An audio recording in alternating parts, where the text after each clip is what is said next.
আসসালামু আলাইকুম আরহামাতুল্লাহ। আপনারা দেখতে পাচ্ছেন আপনাদের সামনে যে গরুটি রয়েছে, এই গরুটি কিন্তু আমি অল্প কিছুদিন হলো কিনেছি। এক কথায় 2.5 থেকে 3 মাস হবে, এরকম সময়ের ভিতরে আমি কিন্তু এই গরুটা ক্রয় করি।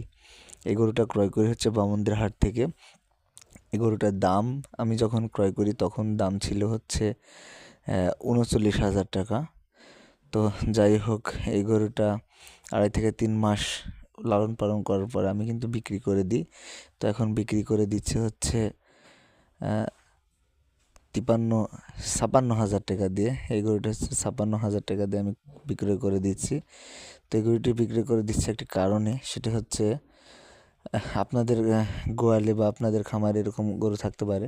এই গরুটি হচ্ছে মানুষ ডিপাত, এক কথায় যে কোনো মানুষ ঘরে প্রবেশ করলে পা দিয়ে লাথি মারতো এবং যে কোনো মানুষকে শিং দিয়ে গুঁতা মারার চেষ্টা করতো এবং অনেককে গুঁতা মেরেছে। এই কারণে কিন্তু বিক্রি করে। আর তারপরও আর একটি বিশেষ কারণ, সেটা হচ্ছে আমি এখন বলবো না, কারণ হচ্ছে আগে সেই জিনিসটা বাস্তবায়ন করি, তারপরে আপনাদেরকে দেখাবো ইনশাল্লাহ।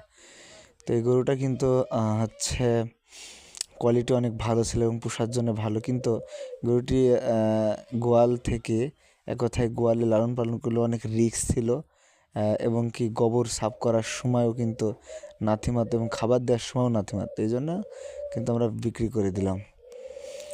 তো আপনারা বলেন আপনাদের দিকে এরকম একটি গরুর দাম কেমন হতে পারে? তো আজকের ভিডিও পর্যন্তই।